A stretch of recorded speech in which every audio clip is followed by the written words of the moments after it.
Hello friends, రేపటి complete episode ఇప్పుడు ఈ వీడియోలో చూడండి.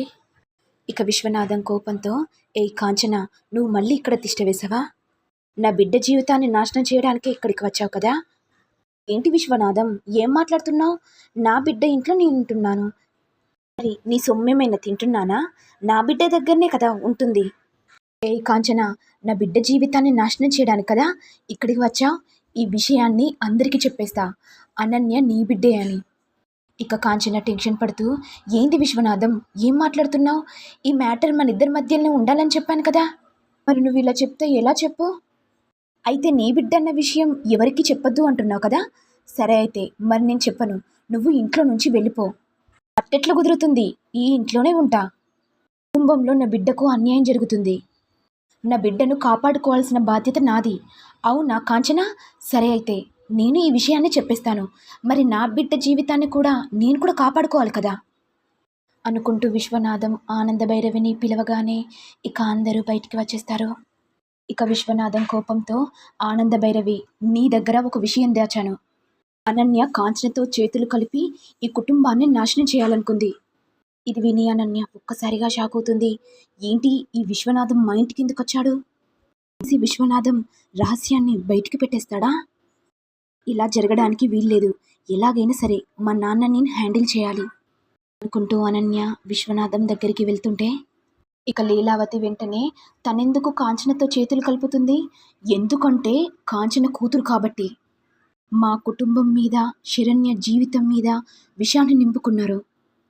ఇదంతా కాంచన విని, అయిపోయింది, ఇక నేను ఇంట్లో నుంచి బయటికి వెళ్ళిపోతాను. ఒక్క క్షణం ఈ ఇంట్లో ఉంటే నాకు ఇక పనిష్మెంట్ ఇస్తుంది అని కాంచన మనసులో అనుకుంటుంటే, ఇటు విశ్వనాథం కోపంతో ఎలాగైనా సరే దర్శన్ శరణ్య జీవితాన్ని కూల్చేసి మా అమ్మాయిని ఇంటి నుంచి దూరంగా నెట్టేశారు. కావాలనే అనన్య రోహిత్ బాబును పెళ్లి చేసుకొని ఈ ఇంట్లోకి వచ్చింది. ఇది విని రోహిత్ ఒక్కసారిగా షాక్ అవుతాడు. అంటే ఇన్ని రోజులు అనన్య నా మీద ప్రేమ చూపుతుంది అనుకున్నాను, అంటే సొంత చెల్లె మీద ఇంత పగబెట్టుకుందా? అసలు ఇక్కడ ఏం జరుగుతుంది? అనన్య, నిజం చెప్పు, మీ నాన్న చెప్పేది నిజమేనా? ఈ కాంచనత్తయ్య మీ అమ్మనా? నిజం చెప్పు అనన్య, ఎందుకు టెన్షన్ పడిపోతున్నావు?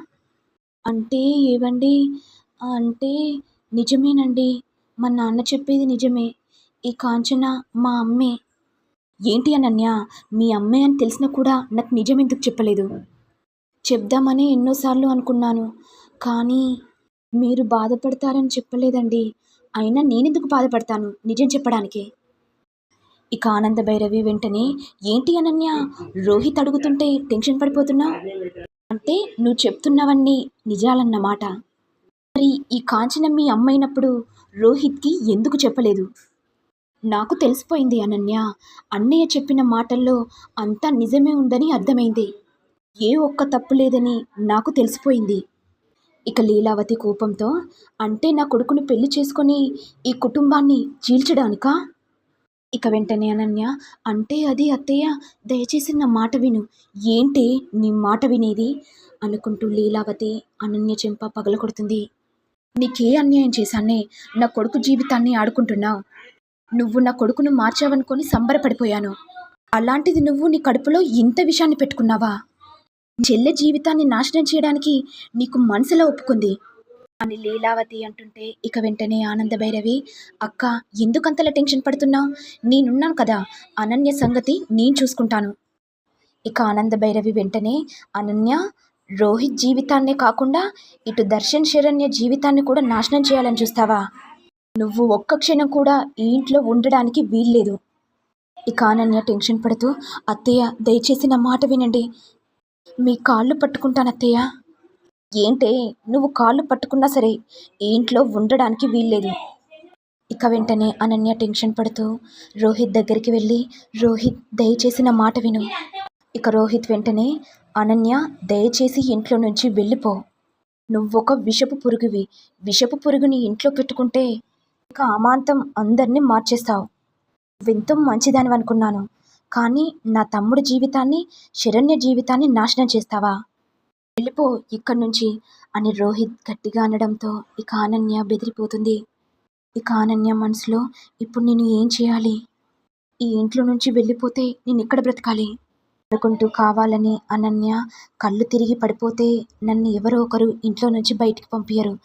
ఎలాగైనా స్కెచ్ చేసి ఈ ఇంట్లో ఉండాలి అంటూ అనన్య కళ్ళు తిరిగి పడిపోగానే ఇక ఇంట్లో వాళ్ళందరూ ఎవరూ సహాయం చేయకపోవడంతో కాంచన ఏడుస్తూ ఏమైందమ్మీ లే అమ్మీ.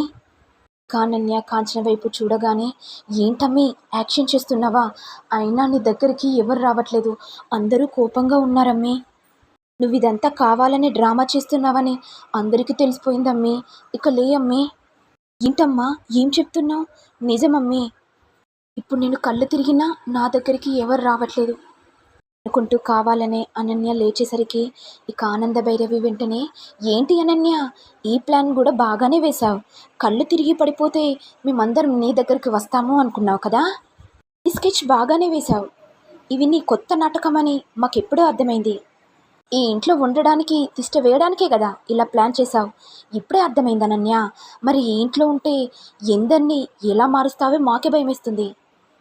ఇక రోహిత్ వెంటనే అవును పిన్ని, నువ్వు చెప్పేది కూడా నిజమే. మన కళ్ళ ముంగట్నే ఇలా చేసింది.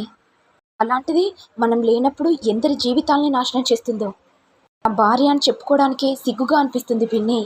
ఇలాంటి ఆడది నా ఇంట్లో ఉండద్దు పిన్ని అనుకుంటూ రోహిత్ ఇక అనన్యను బయటికి గెంటేస్తాడు. ఇక వెంటనే విశ్వనాథం నవ్వుతూ ఏంటి అనన్య, నా బిడ్డ జీవితాన్ని నాశనం చేయాలనుకున్నావు. మరి ఎవరి జీవితం నాశనమైందో ఇప్పుడు అర్థమైందా? ఇక అనన్య విశ్వనాథం గొంతు పట్టుకొని విశ్వనాథం, నా కాపురాన్ని నాశనం చేస్తావు కదా, చూడు నీ బిడ్డ జీవితాన్ని ఎలా ముక్కలు చేస్తానో చూడు. జీవితాంతం నువ్వు నీ భార్య ఏడుస్తూ ఉంటారు. ఇక విశ్వనాథం వెంటనే అవునా, పంచ డైలాగులు బాగానే వేస్తున్నావు. వెళ్ళండి మీ ఇద్దరు. కాంచన, ఎక్కడన్నా భిక్షం అడిగి నీ బిడ్డకు పెట్టు, అర్థమైందా? అయినా నీకు పని చేయడం చేతన కాదు కదా, అందుకే కదా నీ బిడ్డను నా ఇంట్లో పెట్టావు. పాముకు ఎన్ని పాలు పోసినా అది విషాన్ని చల్లుతూనే ఉంటుంది కదా, అలాంటిదే నీ బిడ్డ. నీ బిడ్డను ఎంతో అల్లారు ముద్దుగా పెంచాను, కానీ నీ బిడ్డ నా మీద విషాన్ని చల్లింది అని విశ్వనాథం అనేసరికి ఇక కాంచన మౌనంగా ఉండిపోతుంది. మరి నెక్స్ట్ ఎపిసోడ్లో ఏం జరుగుతుందో చూడాలి. మరి మీకు వీడియో కనుక నచ్చినట్లయితే లైక్ చేయండి, షేర్ చేయండి, సబ్స్క్రైబ్ చేయండి. Thank you all.